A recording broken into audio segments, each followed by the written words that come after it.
Hi everyone, Josh here with northernfrogger, and today I want to talk about territoriality in Dendrobates tinctorius. In my experience, they are probably the most territorial of the Dendrobates dart frogs. I get people asking me quite frequently if you can keep tinctorius in groups, and I personally never recommend it. I know some people have done it successfully, but it's just never really worked for me, so I don't recommend it. In this video, I just kind of want to discuss a bit about my personal observations. I'm trying to keep tinctorius in groups, and specifically I want to talk about some recent observations in this tank here, which is a 90-gallon aquarium, and I recently tried to put 4 adult powder blues in here and ended up separating them that same day just because they all started to fight. I did record an interesting time lapse for a while some of them were getting along, so I'm going to put that at the end of this video as well. But first I just kind of want to talk about what happened when I put these guys together. So I've actually got 3 breeding pairs of powder blue tinctorius right now. I've got my original pair in an 18 by 18 by 24 front opening vivarium. And then I've got another pair in a 20-gallon aquarium. And then I had another pair that I've been growing up. They were just in a 10-gallon grow-out tank. But they were pretty much full size and it was getting a little cramped in there for them. And I had this 90-gallon tank just sitting here empty. So I kind of had the idea to try to put 4 of the adults together. I'd take the ones out of the 20-gallon tank and the 10-gallon tank and put them into this 90-gallon. Because as I've said, it's never really worked for me in the past to try and keep tinctorius groups. But I've never tried it in something nearly this big. So this was just kind of a semi-temporary setup. There's not really a drainage layer or anything in here. I just kind of threw some substrate in the bottom, threw a bunch of plants in. Mostly just this philodendron that grows really easily in most of my grow out tanks. So threw a ton of that in there for hiding spots, a bunch of cork bark, try and give them lots of hiding spots. And then I put all 4 of them in there at the same time, just to try and make sure that none of them had a chance to establish any territories ahead of time. And in all my previous experience, it's always been the females that have really been the aggressive territorial ones that really fight together. But in this case, it was actually the males, and it was instant. As soon as I put them in the tank, as soon as the males saw each other, they just kind of went at each other and started fighting like crazy. So I kind of let them go for a little while to see if they'd work it out, but neither one was backing down, so I ended up separating one of them out. But the females were actually fine with each other. They kind of just hopped right by each other, barely even seemed to notice each other. And then on the 3 that were left in there just kind of started hopping around doing their thing. So I fed them some flies and they started eating. So that's when I threw the GoPro on time-lapse mode and just kind of recorded them for most of the day. Just to kind of get a record of some daily activity of them. I'll throw that time-lapse in at the end of this video if anybody's interested in watching that. But yeah, in that one you'll see there's not really any aggression going on at all between the 3, the 1 male and 2 females in there. You'll see like the males calling sometimes and females kind of take turns going up, doing some courtship behavior with them.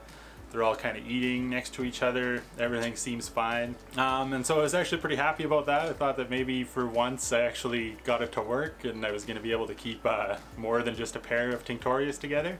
So near the end of the day though, I shut off the GoPro, starting to offload footage and stuff, and I was kind of watching these guys, and it was just like a switch flipped and the females just decided that they couldn't stand each other anymore and just started going after each other. So after like 10-15 minutes of just kind of watching them fight, ended up separating those ones again too. So there's just a pair of powder blue tinctorius for this whole 90-gallon aquarium, but they seem pretty happy in there. And the other pair is back in their 20-gallon long aquarium. They're doing all right in there. I still think those are a little bit small for the big tinctorius, but they're not too bad. I'm still not quite sure what I'm going to do long term with this tank, if I want to keep these guys in here or what, but that's kind of my story of my most recent experience trying to keep tinctorius in groups. Again, failed, as it has every time before that. Which is why I really don't recommend it when people ask. And again, I know some people have done it and are doing it successfully, but it's just never worked for me. I think the chances of it working are kind of the exception rather than the rule. And I have heard that if you keep them all together as a group from when they're young and kind of raise them up together, that it might be less of an issue. But I've tried that with Azurius in the past before, and that didn't work either. As soon as they kind of got to sexual maturity, the females really started going at it. So yeah, I don't recommend it. I'm not saying you shouldn't try it because I know it has worked. Just make sure that you do have some kind of plan B in place if they are too aggressive and you need to separate them. You either need to have another tank ready to go or have someone available that you can rehome them to if the group isn't going to work. But if you're really set on having group frogs, I would suggest maybe considering one of the other ones like the Leucomelis or the Auratus that typically do much better in groups. And if you're wondering what a dart frog fight looks like or why it's a big deal, I don't have any footage of it. I didn't think to record any at the time, and I'm not going to go back now and just throw some frogs together and make them fight just to get some YouTube footage. But it's basically just, they just kind of wrestle with each other.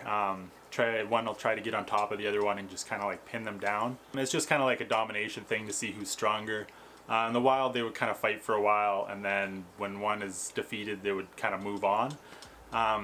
In captivity, they can't really do that because they're enclosed, so they can't. The loser can't really get away, so they'll just continue to fight and fight and fight. But they can't really actually like hurt each other directly. It's just kind of more of just continuing to fight until they get too stressed and won't eat as much and start to lose body condition. But in my experience, trying to leave them together, it's usually like one of two things will happen. If they're pretty evenly matched, they'll just continuously fight all the time. Every once in a while they'll separate for a little while, but then as soon as one sees the other one again, they'll start going at it again. And yeah, it's just too stressful for them.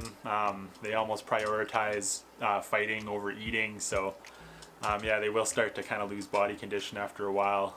I don't know how far they'll take it, if they really will just fight until one is so exhausted it dies, but I've always separated them before that can happen. So the other thing that can happen is that there's one that's just really dominant. It's usually one like the big female, and kind of her favorite male will be kind of running the tank, and all the other ones will just kind of hide all the time. And you might not even see any outright aggression or fighting.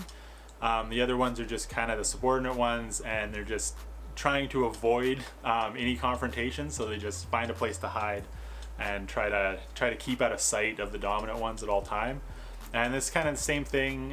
It's just stressful for them. They're always kind of worried because they know they're in another frog's territory. They don't want to fight, but they can't get away, so they don't come out to eat as much. They won't get enough food, and same thing, they'll kind of start to slowly lose body condition and waste away.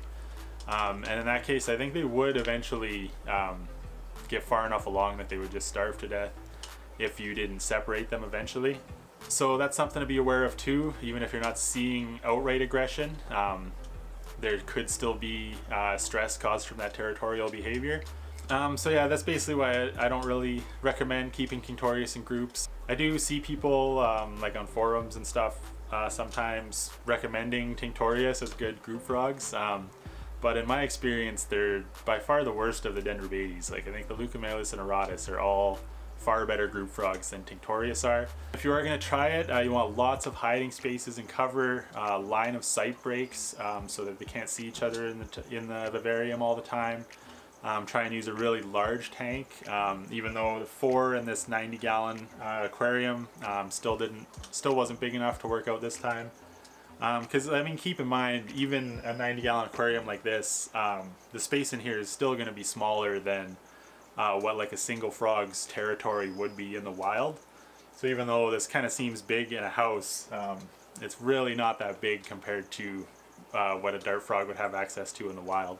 So that's pretty much all I wanted to say, I think, about that. So just enjoy the time lapse of kind of a day's activity of 3 powder blues when they are actually getting along briefly.